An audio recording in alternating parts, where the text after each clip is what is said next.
Hey, wait, before we get into the episode, I want to share some exciting news with you.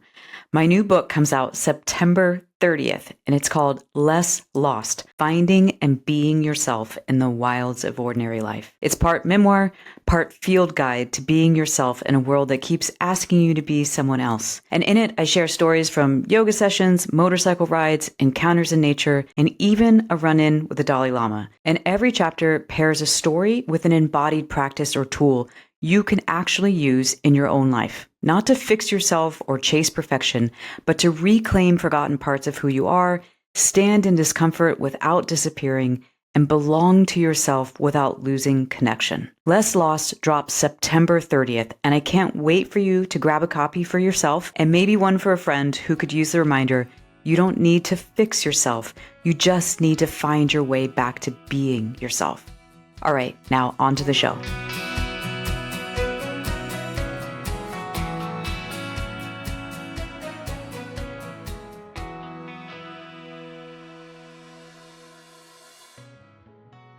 Hey friends, welcome to Hey Wait.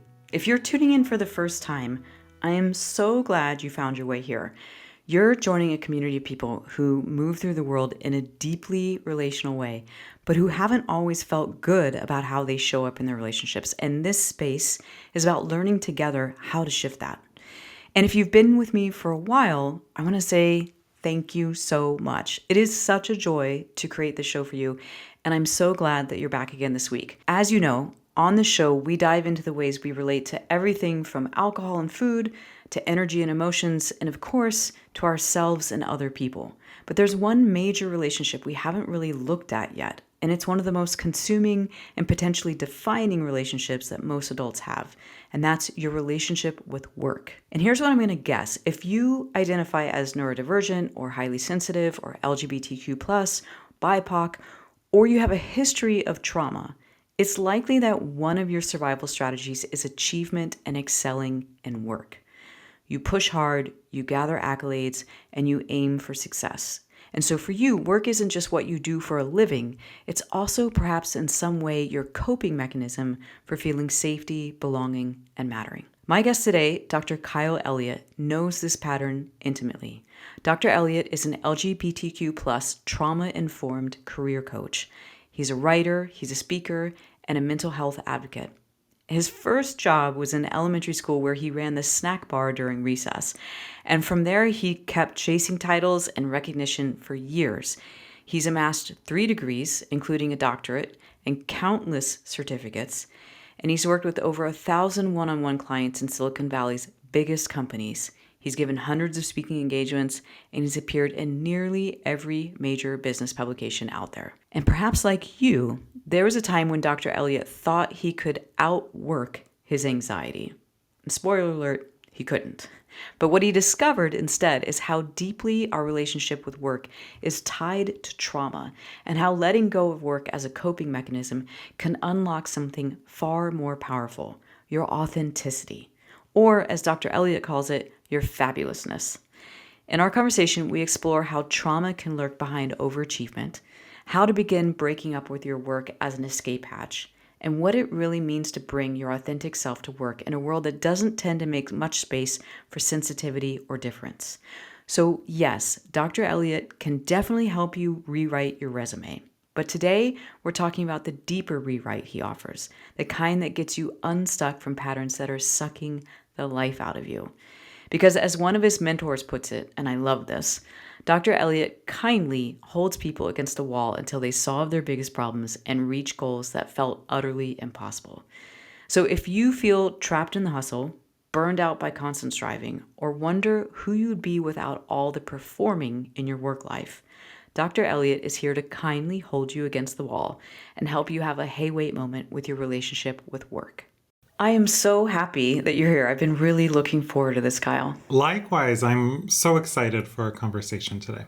Personally, I'm excited to connect with you because there's so much that you're interested in and that you do that I resonate with. But I also am really excited to share you with the listener. We just met. We figured we'd live 40 minutes away from one another, and if I'd had a fancy studio, we'd be meeting in person. I don't know you well, but I know your work. And here's Here's what I wanted to share with you and with the person listening. I am wildly impressed by like the quality and quantity of the work that you have done in your life. I'm also inspired by how you self-disclose in your work. Like it feels like your work doesn't work without that. But what I really wanted to say is how touched I get when I watch your videos or I see what you share, because I really get the sense that you deeply care about people, about humans, and that you deeply care about yourself. And it's a strange thing to say, maybe. Like I don't mean that in a narcissistic way. I'm tearing up here because I'm like, I really feel in what you do how much of it is kind of like a love note to yourself as well. Does that feel true to you? Yes, I wrote my dissertation on mental health storytelling, and I actually had to defend like using my own story in the dissertation with Oh, wow. talked about. And what I talked about with my committee was like, no, my story is critical to this. And they're like, oh, we don't know if it's really necessary. I'm like, no, it's vital. And my chair was like, yes, this is vital. Like his story is critical. My dissertation was on mental health storytelling and the role of storytelling and how college students navigated college. And I'm like, no, this was my own story that inspired this. And Oh my gosh. that's why I share my story, not for pity or anything like that, but instead to inspire others to share their stories when it's appropriate, relevant, comfortable, relatively safe for them to do it. Well, that's something I want to get into talking about more as we talk today about like self-disclosure in terms of being real and true to yourself in the workplace. There's so many aspects of your story from what I picked up. You know, there's the aspect of the story in relationship to your mental health process throughout your life, but also the story of how you relate to work. So to the extent that those things intertwine, I would love for you to talk about like what your relationship to work is like, how that evolved, and in particular the piece that, because I know a little bit about your story, the piece that I'm curious about is like, when did you figure out that work was more than work Oh, goodness. for you?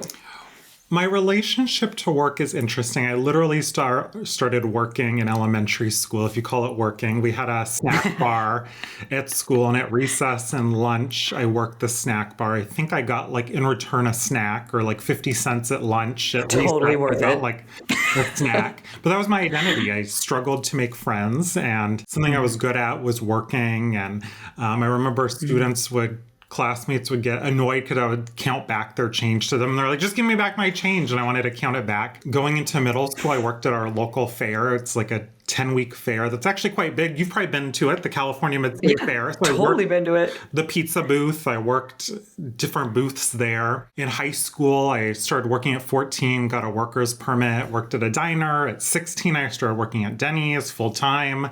So I'd go to school, and then right after school, I'd go straight to working a full-time job at Denny's.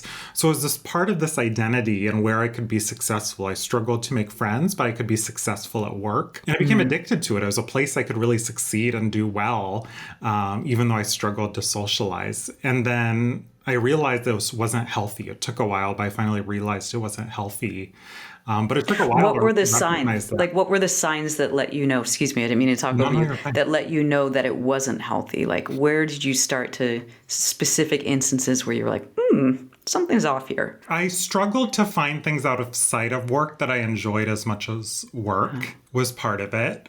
My first in current relationship, we've been together for 8 years, I would bring my laptop to bed at night. I would wake up and it'd be the first thing. Like it was truly addiction where I was really focused on work and working all the time. Holidays, family get-togethers. It was just truly like consuming this work. It wasn't like, oh, I kind of worked a lot. Like it was a lot of time working, both when I was in my full-time job and then when I left at first I have a coaching business now, but it started as resume writing, where I was just spending all the time on this business. What shifted for you? Like, how did you start backing your way out of that? addictive quality. I can remember as the very first session with my current therapist, Stephanie. I remember going in there and I sat down, and she reminds me of it often. I had sat down and said, I want to learn how to relax. And she said, oh, that's a big, interesting goal. And I said, I want to learn how to relax and I want to find a man. But part of it was I wanted to learn how to relax. And sitting down there, I'm like, I don't know how to relax. I don't know how to have fun. It's just about work. I don't have any hobbies really besides work. I'm like, isn't that a hobby? And she's like, no. So really trying to find hobbies besides that and tapping into that. And how do people just sit still? I didn't understand it. I'm like, don't people always have to be productive? And starting to unlearn that and realize I don't always just have to be working or quote unquote productive or making money. And my partner is quite opposite. He's very good at having fun. One of the first things we did together was going to Disneyland. He convinced me to buy an annual pass to Disneyland. So unlearning those kind of habits of always needing to be working or being productive. Well, you mentioned that it was partly that you didn't have much of a social life in general. And so work was a place where you got fed. What's the word I'm looking for?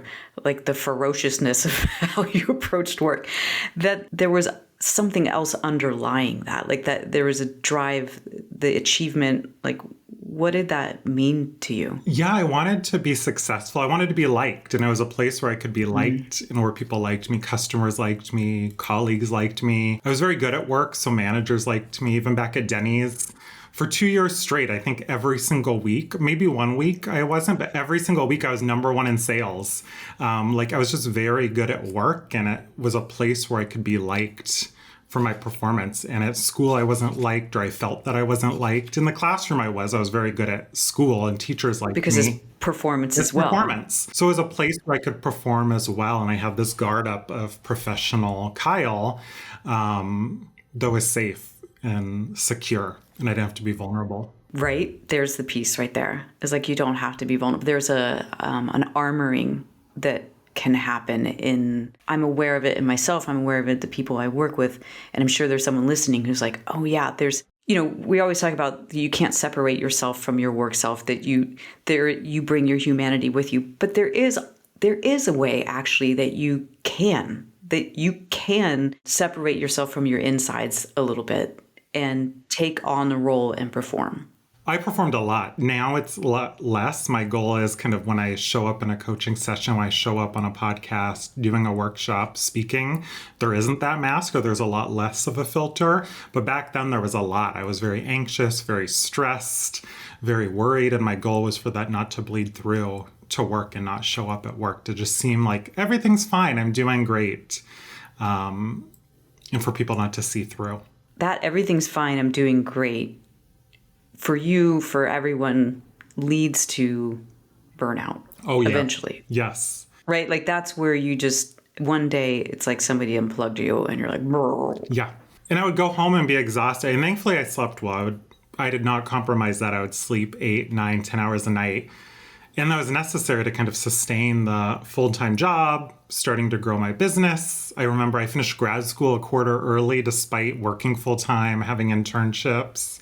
It was just kind of going all the time because work was everything. Well, listener, if you don't know, Kyle's website is Caffeinated Kyle. Yes.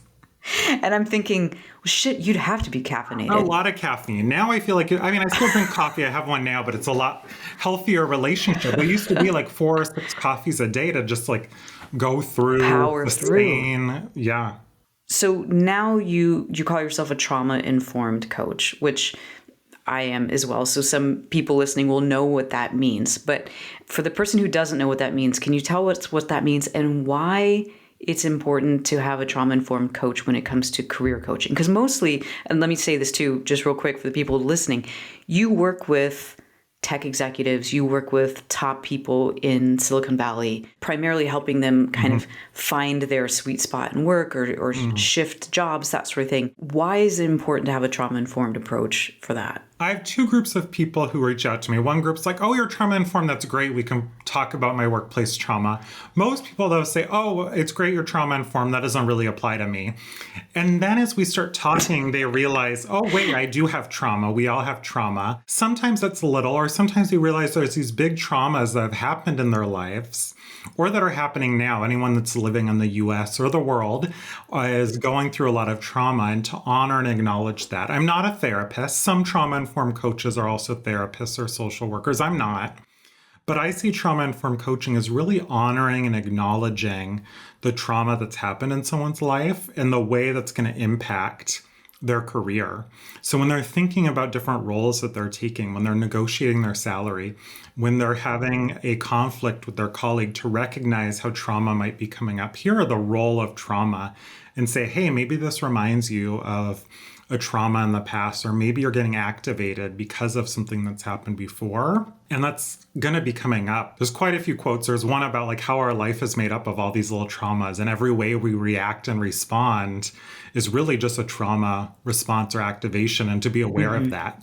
And not to say it's good or bad, but just to be mindful of how that comes up. And I believe you that there are people who come that are like, that's great that you do that, but I don't need that. And it makes total sense to me that everybody does. Oh, yeah. Everybody. Like, because trauma in the little t trauma is really just anything that was too overwhelming for you to process at the time that now takes you out of your window of tolerance, in which you feel like you can be the adult self that has all the skills and education that you do. It's like those moments go out the window. Can you give a specific example of like what it looks like when trauma shows up in the workplace? It can be different for each person, but it might be a boss who is micromanaging of you, and they're doing it in a way where it's difficult, where you feel like you're not able to escape, where they're really controlling you. You're not able to speak up in meetings, or multiple times a day they're checking in on you in a way that's not reasonable. That's one. It could be that maybe you want to quit your job and you feel like it's not tolerable, but you have no other options, and you need to put food on the table. You need to pay mortgage. Your kids are in college. So it can show up in a lot of different ways. It can also be more severe. Maybe you have a homophobic colleague or a racist colleague. It could be that there was a shooting at work. So it could be a range of things, from something that maybe is to you seems less severe to something more severe. But the thing is, two people can experience the same instance and it can look different. I remember having a colleague that I found really difficult, would raise their voice and yell in meetings. And for me, it ended up being really traumatic. It was really difficult. And years later, even now, sometimes I get activated when I'm reminded of this individual. And for other people, they're like, oh, that was great. I liked that person. So two people can undergo the same situation and react very differently and have a different imprint. When I was first learning about trauma, one of the things that really stuck with me is, and this is speaking to what you just said, is trauma isn't in the event, it's in the nervous system of the person who experienced the event. So if your nervous system has had experiences with being yelled at and having that be really scary and overwhelming, someone raising their voice for you is going to activate you, whereas it might not activate me. So if you're working with someone and they're having that experience, you said you're not a therapist. Correct. Do you help them work through that, or like how do you give people tools for when they get activated at work? Yeah, how I describe the difference is my job isn't to process it with you and go figure out the root of that, but instead to manage the emotions and feelings that come up, and then figure out what are the tools and strategies should it come up again. And then how is this impacting you, but not to kind of go into the past. We can talk about the past. It's a common kind of misconception that coaches can't go in the past, but if the past keeps coming up, we can talk about it, but my job's not to go digging and process the past, but instead just to be aware of that and then say, what are the tools or strategies that would be helpful now in the moment to help regulate you? And then in the future, if this comes up again, should you feel activated? Should someone be yelling in a meeting? What can we do here? Yeah. As we honor and acknowledge this trauma. One of the things that I see come up for my clients over the years is that their stress response is crying. Mm-hmm. That really doesn't work for them in their work. And I've also had, a couple of years ago, I had an HR manager reach out to me to say, we've got this client and her stress like, and she cries a lot, and it's really inappropriate, and can you help her? But the way that she said it was like, basically, can you make that stop? As opposed to, can you offer her tools? And I said, you know what? I don't think I'm the person for you. Like, because I think I'm gonna help her to express her emotions, not turn them off entirely. So if for someone who, I guess, do you see that as well, like the crying as a stress response? I think it's normal. It's different people have different beliefs, but I think part of it could be stress leaving the body. I think it's a normal response if you're emotional or feeling challenging, difficult, any emotions to cry. I'm a crier. When something's difficult, I'm a happy crier. I cry. My partner's like, "You're crying again?" I'm like, "There are fireworks at Disneyland." I mean, I just cried recently. I'm a crier. I'm a parade crier. I cry at parades. I have no idea why. It's just waterworks. And then recognizing, okay, what are some tools that would be helpful? Is it maybe I need to tell coworkers, okay, I'm crying and here's why, and like working through that. But if you want me to just change someone, I can't. That's not the role of a coach. It's more bringing awareness, taking some action. But I can't change someone. Like, that's beyond the scope of a coach. And it's not honoring the person in the sense of like changing for transformation. Yes, but that is their role. But changing to like, I can't tell you how many times when I used to do corporate work, I really got the message from whoever it was that was hiring me was basically, can you make this stop? Can you make this person different? And I was like, no. I really truly believe in being able to bring yourself to work. There was something you wrote that made me, as a crier, tear up. I saw that you wrote recently, like, a hill I will die on is that we need to be talking about mental health at work. Mm-hmm. And I could like feel in my lower spine and my gut, like, this is a person who, this is deeply important to you.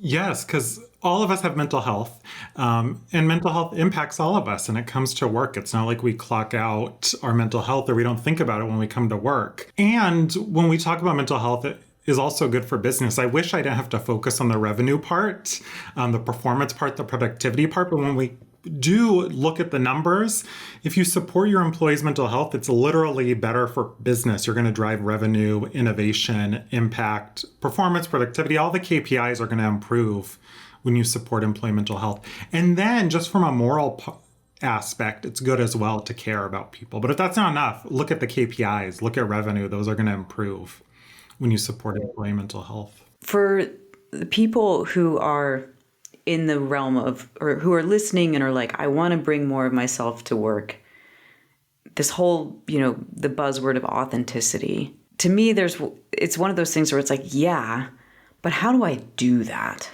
Right? Like, first off, there's the challenge of, when someone's like, just be yourself in general, right? Like, just be yourself is hard in and of itself, but be yourself at work just feels like a whole other layer of, especially if you're someone who is identifies as a group of people who have been told there's something wrong about you, right? Like, so I guess the question is, how do you define being authentic at work? I do workshops on this, and I often encourage people to define that for themselves. Like, what does it mean to be authentic? How authentic do you want to be? I won't say safe. There's no space that's safe, but like, that's maybe, I attended a training by someone, they said comfortable plus one. Like, yes, you're comfortable, and then how can you step beyond that comfort zone? Or maybe like a courage zone. Yes, you're comfortable, and then can you maybe step into a place of courage, perhaps? But not that where it's unsafe for you. Because for some people, being their full self may be unsafe. But can you step into a space that's maybe a level of bringing yourself to work that you want to? Not everyone wants to bring themselves to work. When I do this, I'll have kind of a spectrum of kind of what's fully authentic and what's not, and finding a space that feels right for you, because it's going to look different for different people.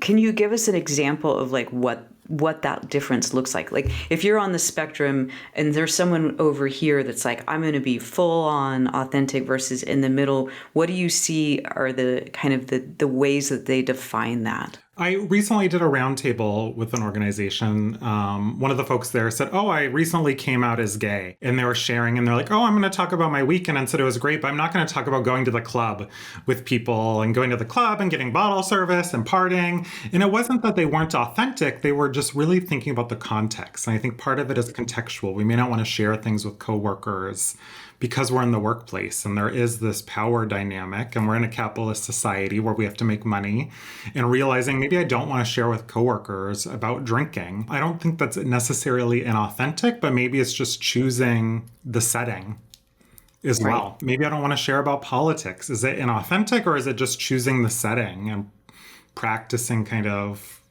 deciding what you do or don't want to share? Yeah.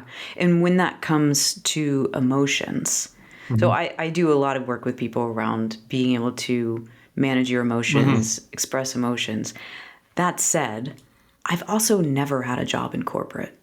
So this is where I feel like a fraud when I'm working with someone where I'm like, I don't really know what that looks like, because I personally knew that corporate would chew me up and spit me out. It just wasn't going to be a place where I could survive. So when you're working with someone around emotions at work and authenticity, like a few minutes ago when you were talking about someone who has who tears up as their stress response, and one way that they might deal with that is to tell people, hey, this is just something that happens.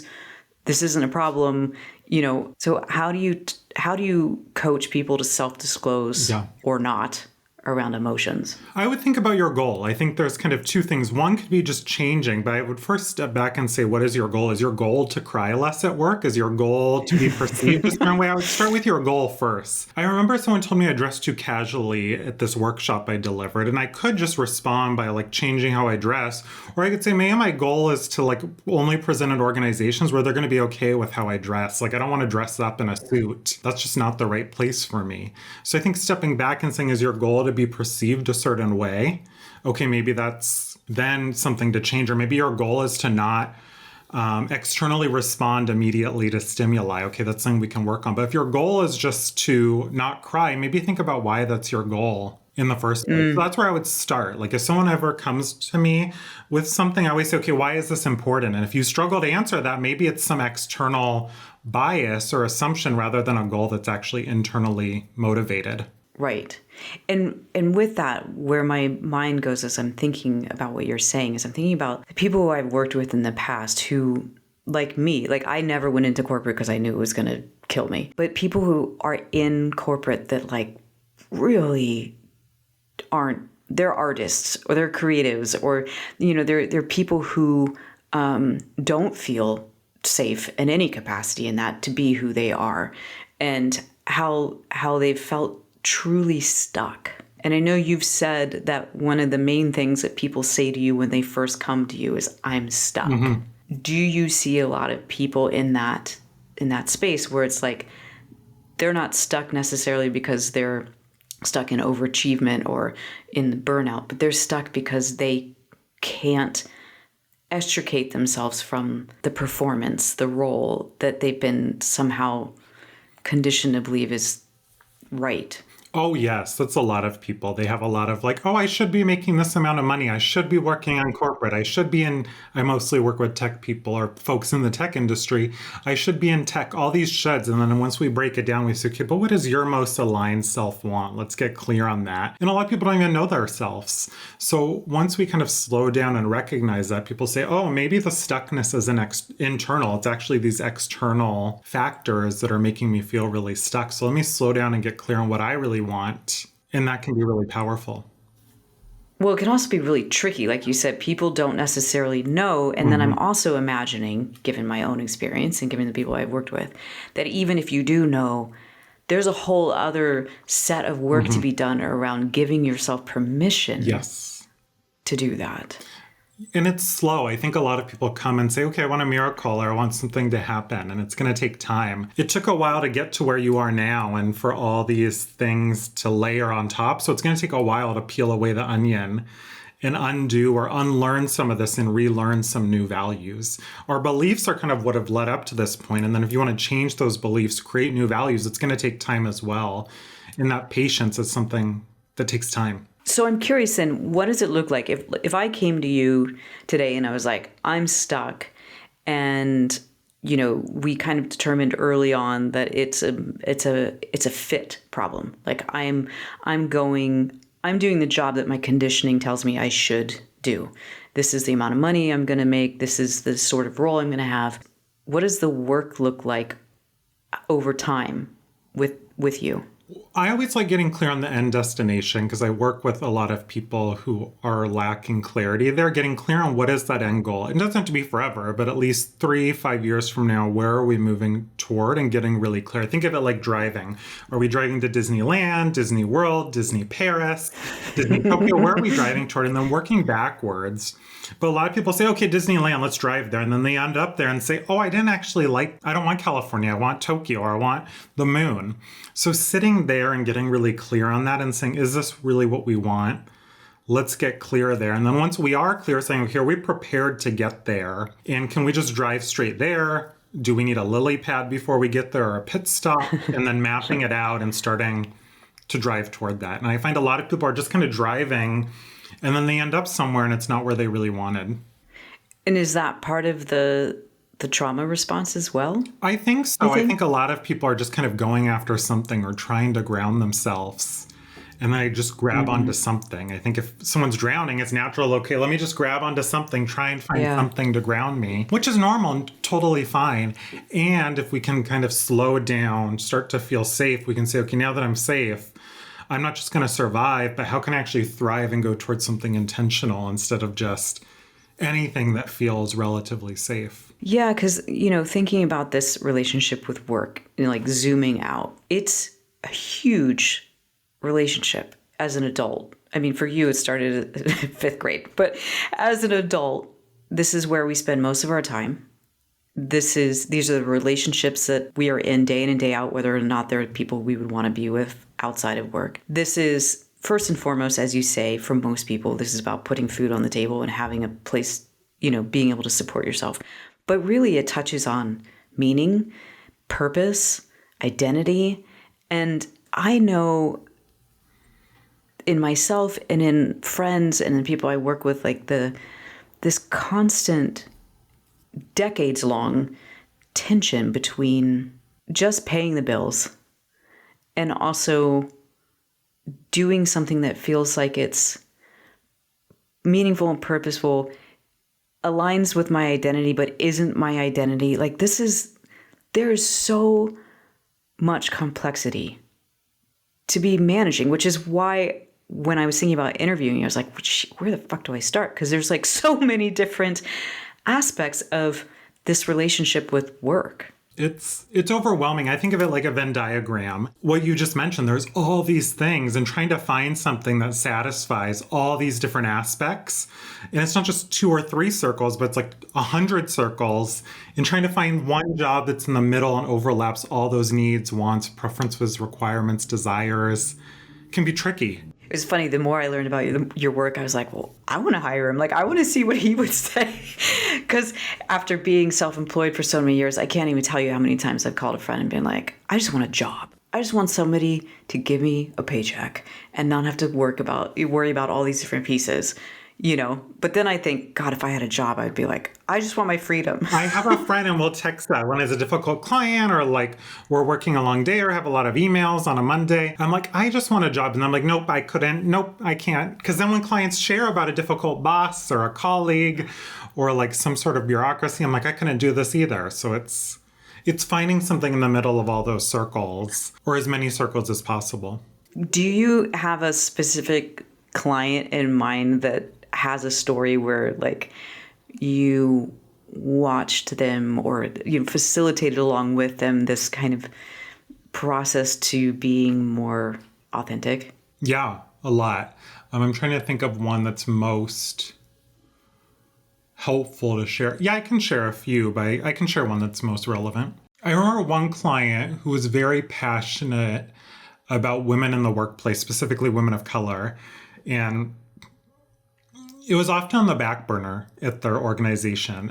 They were part of the ERG at a tech company, but it was like very much just like an afterthought. They didn't get compensated. They didn't get like a stipend, anything like that. And they're like, I want this to be what I do. I don't want it to just be like, I work all day, 60 hours a week, and then I'm doing this as a volunteer committee. So they really made their job search about this. They're like, I want to go find a job where I'm doing this, where this is my career. So they ended up landing a job specifically as the title's changed now in tech. There's been a lot of change about DEI, but I think the job they landed was like a diversity program manager or something where this was their career. And it took a lot for them to decide, like, do I want this to be my career? Do I want to be labeled and seen as this like diversity person? Or is it just this side thing where I'm a technical leader and then on the side, I just happen to do that? Like, which part am I leading with? And that was the question they wrestled with a lot. And then they realized they had a child. They're like, I want my daughter to see, like, no, this is what I lead with. I lead with my values, and I can make money and have a tech company pay for me to like drive global change within DEI. That question of like what part of me is leading, I think is really important. I see that you've done IFS training, the internal family systems, and these different parts of us. And I can see where with the clients that I work with, and again, myself, because I'm totally included in all these patterns, the parts that are the strategic parts in us, the ones that are looking for the healing, are typically the ones that are really good at our job, but doesn't necessarily mean that it's the healthiest thing for you. So this woman asking, or this person asking, you know, like, what part do I want to lead with? And coming more aligned with the part of her that is healthy, related to values, not related to conditioning and seeking safety and all of that. Yeah. It's a big deal. And realizing she can be just as successful or even more successful in many ways, not just money, but in happiness and work-life balance and making an impact in her values in a lot of different ways. Where do you still struggle with old habits? I'm doing the IFS training now in two parts. One that just revealed itself recently was Mr. Perfect. There's this part. I have Mr. Peanut. That's my anxiety. And I've identified him 6 or 7 years ago. One that came up is Mr. Peanut's cousin, Mr. Perfect. They're very similar, but act in different ways. And this Mr. Perfect comes up a lot and drives a lot of my work performance and my life performance, but they're kind of how they get activated is different. Mr. Peanut is more anxious. Mr. Perfect's more defensive and angry. And it's interesting as I've noticed him showing up. My partner and I will play around a lot too and be like, oh, that's your trauma. Oh, that's your parts. And it's been helpful to start recognizing where it's showing up and where I'm leading from that part rather than from my more aligned self. And you recognize it through like the emotion you're having, through the energy in your body? Usually the energy in my body, I'll notice it, or my tone will change and I'll notice it, or my partner will notice it. Those are usually like the quickest ways, like I'm able to catch like the trailhead of it. And if you have Mr. Peanut and Mr. Perfect, what do you call your true self? That's just myself, or just Kyle. It's okay. Like that true self. What about, do you have a name for your true? I've never thought about a name for like my true self. Sometimes you just call her my true self, like that. Or Jay, you know, like you said, Jay, but I'll say my true self. And yeah, I'm curious how you know when you're in Kyle. We were just talking about this because we're in the middle of the IFS training. One of the therapists I see, we talk about this too, but it's like this flow state where things just go naturally and I'm not like second guessing or thinking about things and I'm not like running it through a filter. It's just kind of coming out. There's like a lack of filter. Lack of self-consciousness too. Yeah. Or There's not like a voice ruminating. up there. Yeah. Yeah, the voice up there. Yeah. I know that in myself. When it comes to someone else in their flow state, what I find when I talk with clients is often they don't recognize that part. They recognize their own version of Mr. Peanut or their own version of Mr. Perfect, but to get them to be able to recognize in an embodied way or in a behavioral way that true self can be really tough. Do you find that true? Yes, it can be difficult because it is that kind of flow. It can be difficult to recognize it, or at least till after, until you're back in that kind of, for me at least, until I'm back in that kind of state, it's difficult to recognize like, oh, I was just in a flow state. I was really with myself. I find personally doing meditation, doing mindfulness allows me to practice having this metacognition or thinking about thinking, like allowing me to recognize it. Yeah. So doing that, something my spiritual director, we do a lot is like take 7 breaths and like those deep breaths. So for me, like integrating little practices throughout the day. Can I take a deep breath here, 7 breaths here? Can I be mindful when I walk? So I can just get more used to and build up that muscle of kind of thinking about thinking. That was one of the things I wanted to ask you about, because I saw that your latest endeavor, other than the IFS training, is seminary school. Yes. I never thought I'd go to seminary school, but I was looking up trauma programs, and one of them was a trauma and spiritual care program at a seminary.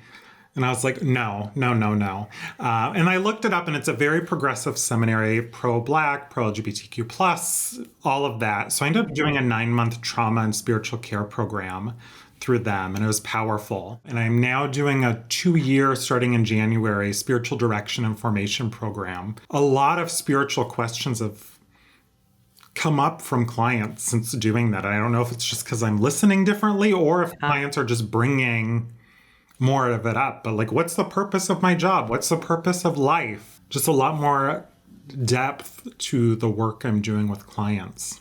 I can see where that would be the natural progression of what you're doing, because this is, if you're going to be supporting a whole person includes this spiritual realm.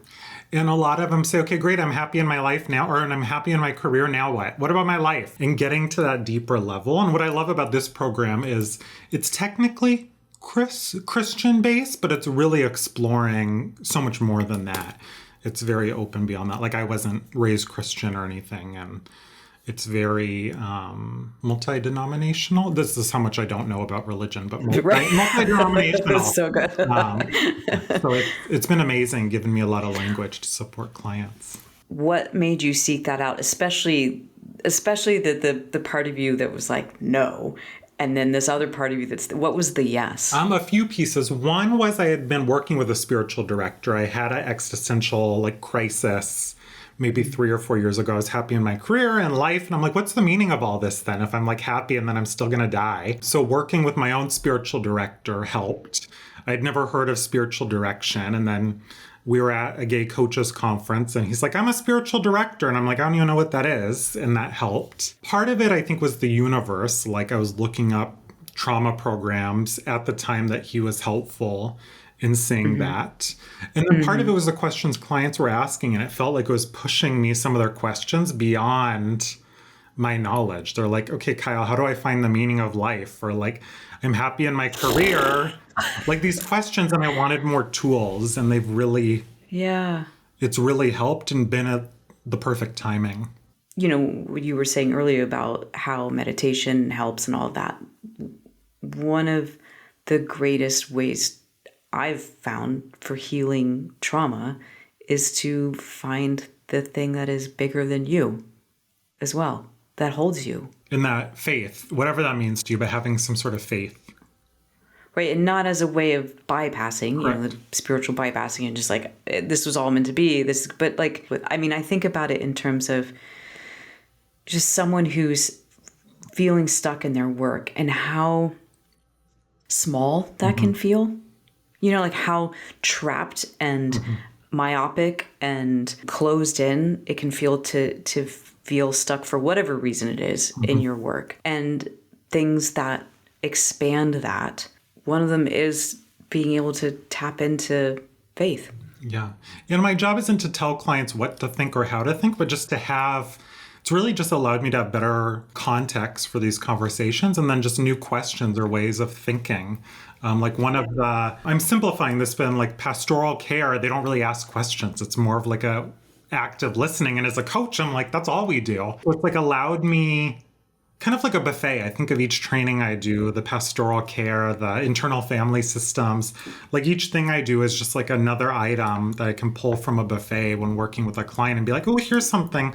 Let's play with this tool as we figure out kind of how to get you unstuck. Well, speaking of tools, you had mentioned your next job manifestation. Yes. As a tool that you use. Yeah. And I have no idea what that is. But when I read those 3 words together, next job manifestation, I was like, tell me about it. Yes. What is that? My clients, when they hear the word manifestation, they're tech people. And they're like, this is too woo-woo, but it's not that. Instead, it's helping you get clear on, I think of it like when you're looking for an apartment, you want a list of like, here's my needs, here's the deal breakers, and here's the kind of things in between. It's the same thing for your career, figuring out kind of what do I want next? That's a requirement. What's a deal breaker and what's in between? And it breaks it down and gives you a lot of questions and categories to help you get clear on what you want next in your career, in your job, in a way that's logical and allows you to go from, okay, I'm stuck, I don't know what I want, to here's some real clarity instead. So that it sounds like it's a tool that helps them get out of their head and more into like getting out of the preconceived notion of this is what I should be looking for. Exactly. Into like, oh, these are actually the things that are intriguing to me or are fun for me or natural inclinations for me. That sounds fun. Exactly. I mentioned already that your website is caffeinatedkyle.com, which is the best website. I know you have different resources on there. Yeah. Anything else, like share what resources you think might be useful for people or where they can find you other than Caffeinated Kyle? Yeah, caffeinatedkyle.com/freebies. I have that next job manifestation guide and a bunch. And then I spend a lot of time on LinkedIn. So Kyle Elliott with 2 L's and 2 T's as well. And hang out with me on LinkedIn. Cool. I didn't know that you had that next job manifestation in your freebies. Yes. So. Oh, yes, it's on there. Yes, it's one of my favorites. We'll put that in the show notes. And you had also mentioned having a guide that was your authentic leader guide. Yes. So that also sounds like that might tie into what we were talking about in terms of finding your spectrum of authenticity and what that expression looks like. Exactly. And having some questions to kind of think about and reflect on and say, how do you want to show up at work? We've been talking about authenticity, but I think you call it your fabulousness. Yes. I call it fabulousness, and it's really what's unique and different about you that no one else has to offer. Sometimes I'll do an entire coaching session with clients and say, what's different about you compared to every single other engineer or artist or marketer or finance leader? And then they have to keep repeating that. If they say, oh, I speak 3 languages. Great. What's different about you, other engineers that speak 3 languages? And they say, oh, I have a finance background. Okay, great. What's different about you and other engineers that speak 3 languages and have a finance background? And we keep repeating that. And I'll give you the kind of secret as the things at the bottom of the list after 30, 40, 50 minutes are the best. So for listeners, I encourage you to do this and go for at least 20 things. And you'll notice that things way down at the list tend to be most powerful. I am super intrigued by that. It's amazing. Love that. It's amazing. It's so powerful. And people are like, oh, this gives me a confidence boost. It helps me know more about my aligned self. There's a lot of goodies in this one activity. When you were describing the process, I was like, oh, this is also supporting self-love. Mm-hmm. This is getting someone to see like, this is you. This is in there, that little spark that is only yours. How can you not want to love that? And you're one in this 8+ billion people to see these unique things. And if you struggle, don't feel like you have to go alone. I have people text some friends and say, hey, what's missing from my list? What should I add to this? And that's a nice little serotonin boost as well. Yeah, I feel intrigued. I'm going to do that one myself. Oh, good.